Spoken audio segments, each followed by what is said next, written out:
lazao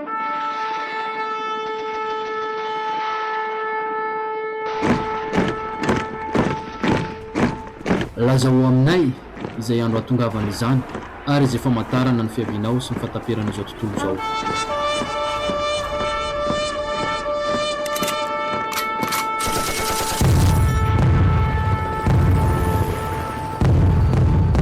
Any firenena rehetra samy mandeha amin'ny anarany Andriamaniny avy, fa isika kosa andeha amin'ny anarany naharintsika mandrakizay dory.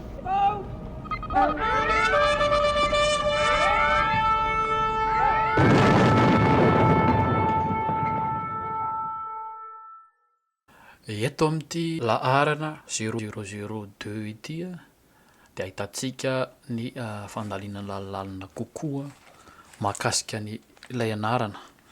Andeha hojerentsika ao amin'ny asan'ny apôstôly toko faefatra andininy faharoambin'ny folo. Asan'ny apôstôly toko faefatra andininy faharoambin'ny folo, ary tsy misy famonjena amin'ny hafa fa tsy misy anarana hafa ambany lanitra nomenan'ny olona izay azahoantsika famonjena. Tsy misy anarana hafa hozy izy azontsika famonjena afa-tsy ilay anarana marina dia ny anaran'ny Yasoa. Tsy inona izany fa ilay anarana izay ianarantsika eto.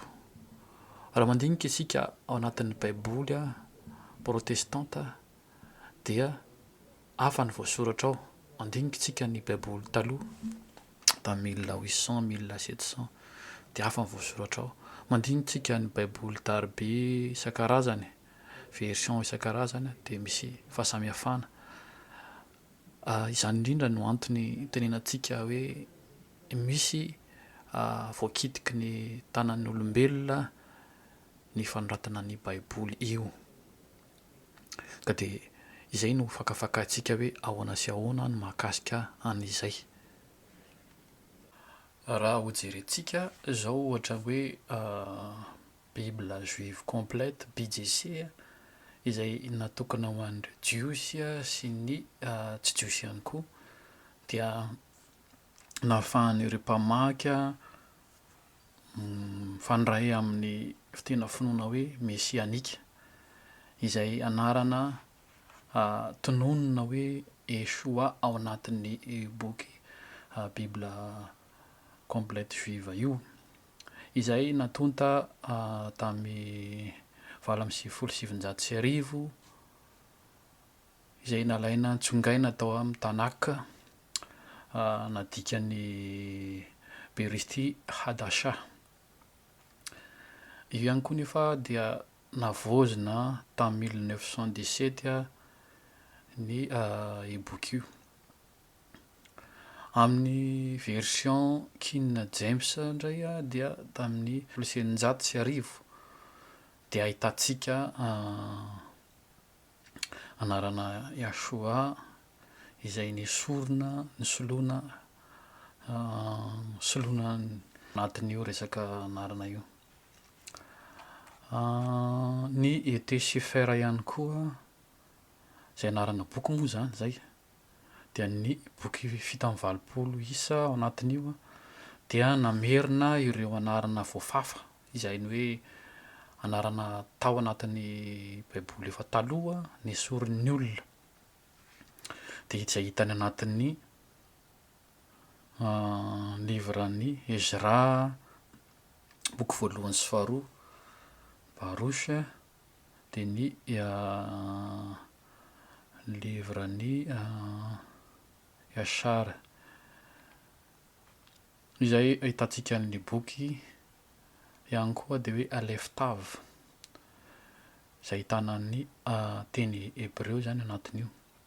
Raha jerena manokana momba n'io anarana tetragrama ny anaran'ny raha io dia miisa 7,000 fotsiny izy ao anatin'ny Torah, dia talohan'ny findran'ny zanak'Israely tao Babilôna dia le anarana taloha no izay miendrika tahaka ny Z ny voalohany izay hoe Yod, dia ohatran'ny 7 na 7 zany F kely, dia ohatran'ny 7 misy ambaniny misy tsipika ray moa zany.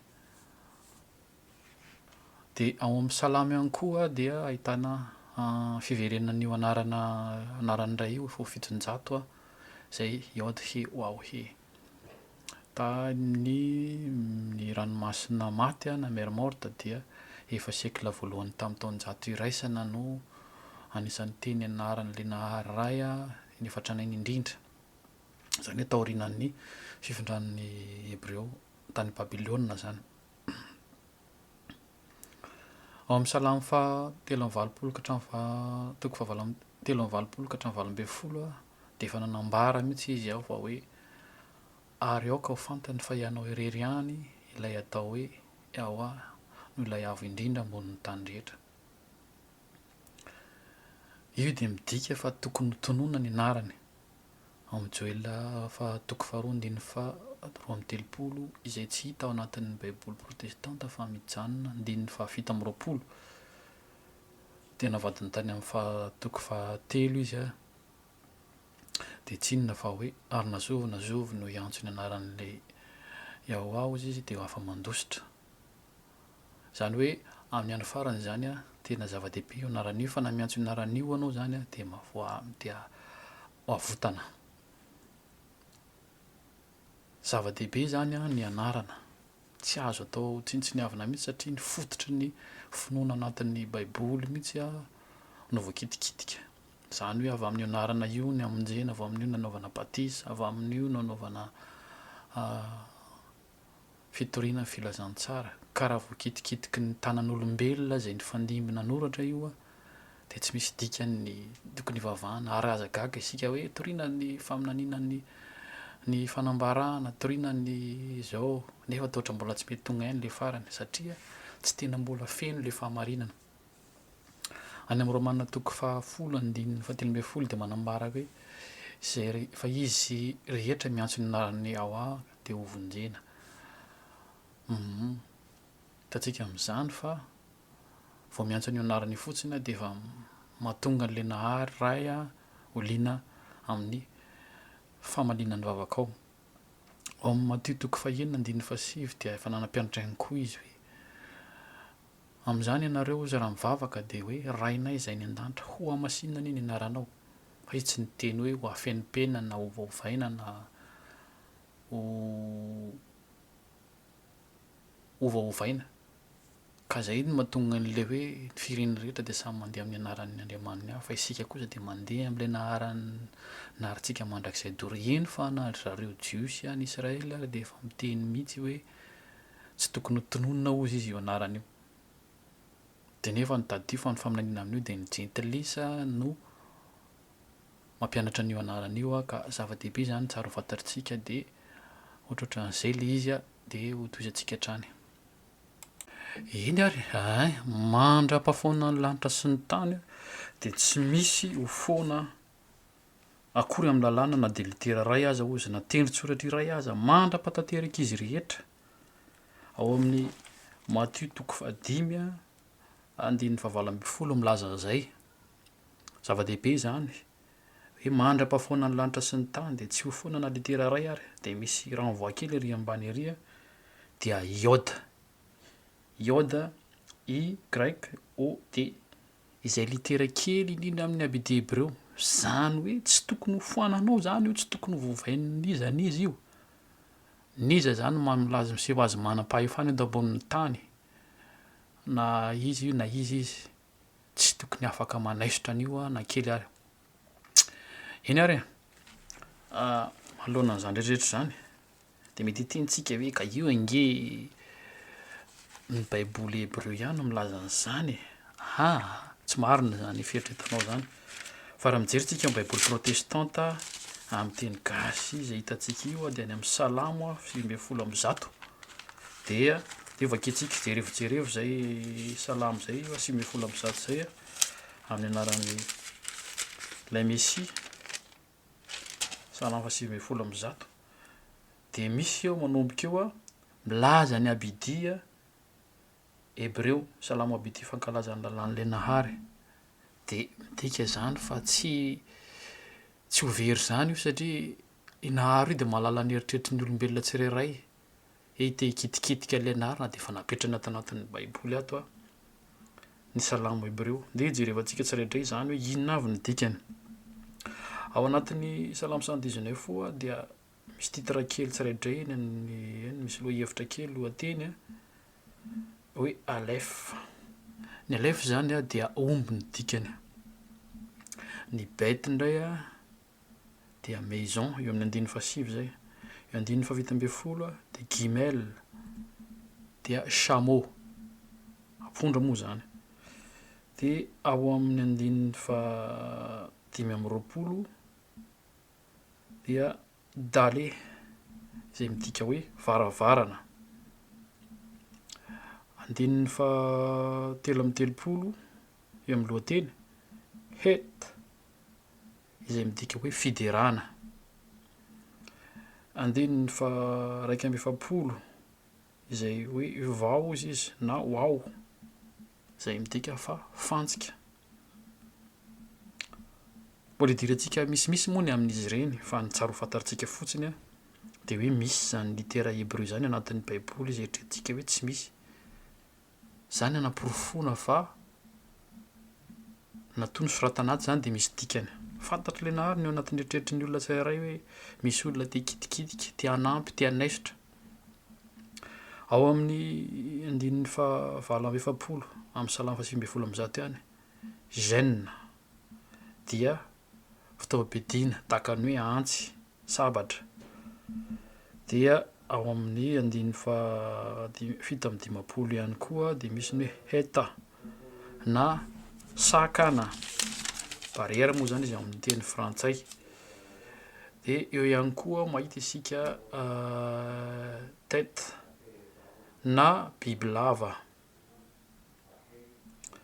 sy bouclier moa zany, bibilava na bouclier. 1.7 de io le hitantsika le iode.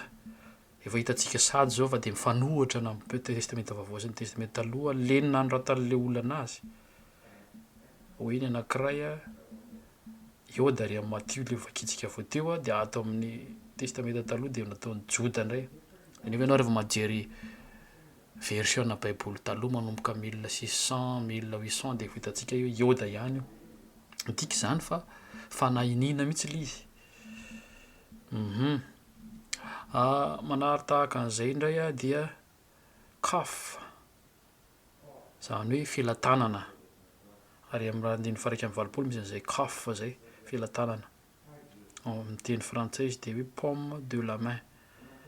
1.7 misy ihany koa ny hoe lamed izay midika hoe hazo, tehana zany, fanindromana zany izy daholo dikany. Fa 1.7 même teny hébreu zay dia midika hoe rano. 1.5 de misy hoe nun, tsy hoe nono akory fa nun izay midika trondro. De ary amin'ny 1.13 de misy hoe samek izay taolana na fiankinana ihany koa ny dikany. 1.20 dia misy hoe 1.20 azafady dia midika hoe manonona hoe haine na maso ny dikany. De toizantsika ihany 1.20 p izay midika hoe vava ny dikany. Ie, mbola toizantsika ihany ny alphabeta hébreu izay ary amin'ny 7.30 Tchad izay aranjono amin'ny teny frantsay izy moa de hoe hamechon. Ary amin'ny 1.15 dia hoe kaf dia famaky ny dikany. Ery amin'ny 1.13 dia resy, resh ou roche dia loha ny dikany, loha, la tête teny frantsay. Ary amin'ny 1.20 Chine izay midika hoe hery voalohany na ihany koa hoe nify. De ry amin'ny 1920 ny lohateny io de hoe tao, izay midika signe marika zany a na ihany koa croix. Zay ara ny alphabeta hébreu, mbola idirantsika lalindalina ny fisian'izany alphabeta hébreu zany. Tsara ho fantatsika fa tamin'ny andro taloha de tsy misy ny zanatsoratra hoe minuscule natao tao, fa tonga de zay anisaky ny litera ray zany amin'ny teny hébreu de misy heviny, ka tsy azo ovaina hoe arak'izay itiavantsika anazy mihitsy io, fa misy heviny arak'le hoe ny alef de omby ny dikany, bet de trano, misy dikany daholo zany a ny zavatra rehetra. Ny iode moa zany de mazava ho azy fa ny tanana. Mbola idirantsika lalindalany am'izay a fa tsara ho fantaritsika dia zava-dehibe tokoa io anarana io ary tena mahasaro-piaro azy io. Fa na inina mihitsy a no lazaina fa hoe renitsoratra vaventy fotsiny nanonana an'le izy, fa mbola ho hitantsika ny mahakasika an'izay hoe tena zay tokoa ve le izy de inona nahatonga le nahary a, raha nanotondra ny Mosesy tery amin'ny tendrombohitra izy ka niresaka tamin'le nahary nanontany Mosesy hoe iza ny tena anaranao mbola lazaiko an'ny vahoakan'ny Israely, de hoe izao le izy hatrizay na hoe ihany koa hoe izao no izy, de midika ihany a mamoaka an'le hoe iode HW, voaka foana zany iny, zay lazaina amin'ny teny frantsay de hoe verbe être, izy.